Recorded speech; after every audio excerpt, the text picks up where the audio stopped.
Selamat datang dalam seri Menjawab Islam dalam 5 menit. Pada video kali ini kita akan menjawab apa itu Injil menurut Alkitab. Injil berasal dari bahasa Yunani, Euangelion, yang artinya adalah good news atau kabar baik. Dalam bahasa Ibrani, besorah. Injil bukanlah sebuah kitab atau tulisan, tapi sebuah nubuatan kabar baik mengenai kedatangan seorang Goel atau seorang penebus yang akan menebus kita dari dosa dan kutuk kematian. Jika Quran mengatakan bahwa Injil adalah sebuah kitab yang diberikan kepada bayi Isa, tidaklah demikian menurut kata Alkitab. Alkitab mengatakan Injil sudah ada sejak zaman Adam. Roma 1 ayat 1-3. Kita baca ya, dari Paulus, hamba Kristus Yesus yang dipanggil menjadi rasul dan dikuduskan untuk memberitakan Injil Allah. Injil itu telah dijanjikannya sebelumnya dengan perantaraan nabi-nabinya dalam kitab-kitab suci, yaitu Tanakh atau Perjanjian Lama. Apa itu Injil? Injil adalah kabar baik tentang anaknya yang menurut daging diperanakkan dari keturunan Daud, yaitu Mesias yang dijanjikan. Dan menurut Roh Kekudusan, dinyatakan oleh kebangkitannya dari antara orang mati bahwa ia adalah anak Allah yang berkuasa, Yesus Kristus Tuhan kita.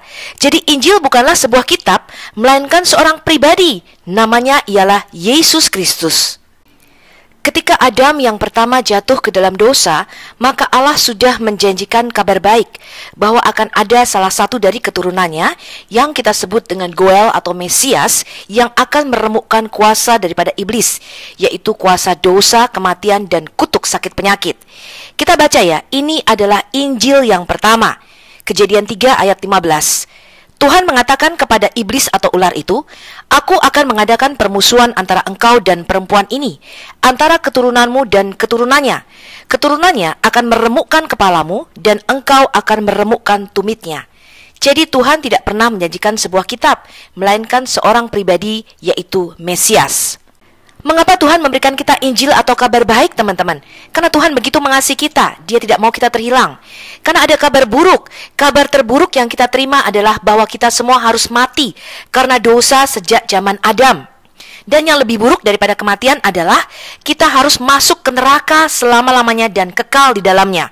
Roma 5 ayat 12 mengatakan, "Sebab itu sama seperti dosa telah masuk ke dalam dunia oleh satu orang, dan oleh dosa itu juga maut, demikianlah maut itu telah menjalar kepada semua orang, karena semua orang telah berbuat dosa."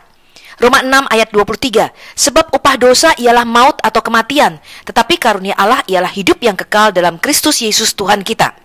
Sama seperti Maryam 71, teman-teman. "Dan tidak ada seorang pun daripadamu, melainkan mendatangi neraka itu. Hal itu bagi Tuhanmu adalah suatu kemestian yang sudah ditetapkan."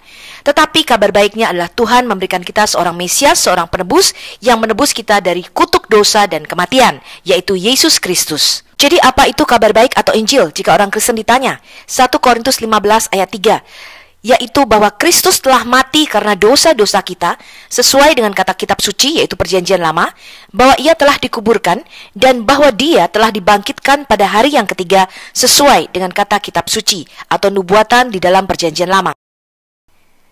Tuhan memberikan nubuatannya tentang Sang Injil atau kabar baik, yaitu Yesus.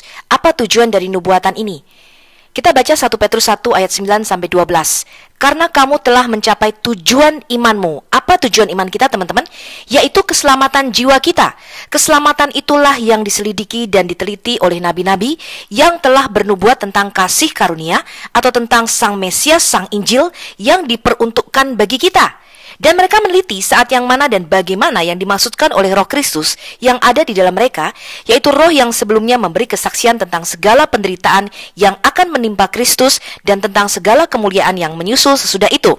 Kepada mereka telah dinyatakan bahwa mereka bukan melayani diri mereka sendiri, tetapi melayani kamu dengan segala sesuatu yang telah diberitakan sekarang kepada kamu dengan perantaraan mereka, yang oleh Roh yang kudus yang diutus dari sorga, menyampaikan berita Injil atau kabar baik ini kepada kamu, yaitu hal-hal yang ingin diketahui oleh malaikat-malaikat. Jadi Alkitab Perjanjian Lama kita penuh dengan nubuatan, kira-kira 8.362 nubuatan, yaitu tentang siapa Mesias, bahwa dia harus dilahirkan dari keturunan Daud, dia harus dilahirkan dari seorang perawan, dia harus dilahirkan di kota Bethlehem, dan bagaimana caranya dia mati, dengan cara ditusuk tangan dan kakinya. Kemudian setelah mati, Mesias ini harus bangkit pada hari yang ketiga, karena dia dijadikan korban penebus salah bagi kita. Nubuatan tersebut disampaikan secara progresif atau bertahap di dalam Alkitab Perjanjian Lama kita, melalui semua para nabi.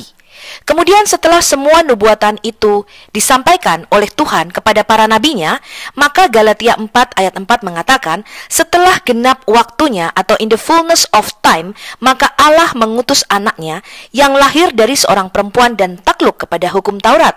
Nubuatan tersebut disampaikan supaya kita tidak salah tentang siapa Mesias tersebut. Setelah genap waktunya, artinya setelah semua nubuatan dan janji mengenai Sang Injil atau janji mengenai Juru Selamat itu diberikan, maka Yesus diutus ke dalam dunia menjadi manusia, supaya kita tidak salah mengenali siapa Mesias yang asli. Jadi sekali lagi kita membuktikan bahwa Quran adalah tulisan tangan manusia dan bukan firman dari Allah yang Maha Tahu. Allah yang Maha Tahu tidak mungkin mengatakan Injil adalah sebuah kitab yang diberikan kepada Isa ketika Isa masih bayi. Tidak satupun orang Kristen yang percaya bahwa Yesus menulis atau mewariskan sebuah buku, apalagi ada sebuah kitab yang diberikan kepada Yesus ketika dia masih menyusu. Apa itu Alkitab? Alkitab adalah kumpulan tulisan kesaksian para nabi dalam Perjanjian Lama dan kumpulan tulisan kesaksian para rasul dalam Perjanjian Baru tentang Yesus Kristus sebagai batu penjurunya atau pusat pemberitaan Injil. Ini ada di dalam Efesus 2 ayat 19 sampai dengan 20. Sejak kekristenan lahir dari mulai kebangkitan Mesias yaitu gereja mula-mula sampai 200 tahun kemudian, gereja tahu bahwa tulisan Matius, Markus, Lukas, Yohanes itu adalah merupakan memoir para rasul. Gereja menyebutnya kitab memoir para rasul atau kitab ingat-ingatan para rasul tentang kehidupan Mesias. Kita baca ya, ini adalah tulisan Bapak gereja kita Justin Martyr dalam bukunya The First Apology atau Pembelaan Iman yang pertama, bab 76 halaman 64. For the apostles in the memoirs composed by them, which are called the Gospels. Jadi gereja tahu bahwa kitab Matius, Markus, Lukas, Yohanes itu merupakan tulisan para rasul yang merupakan kitab memoir atau kitab ingat-ingatan para rasul mengenai kehidupan Mesias, dan gereja mula-mula menyebutnya kitab Injil atau kitab kabar baik, yaitu berita mengenai Yesus Kristus itu sendiri.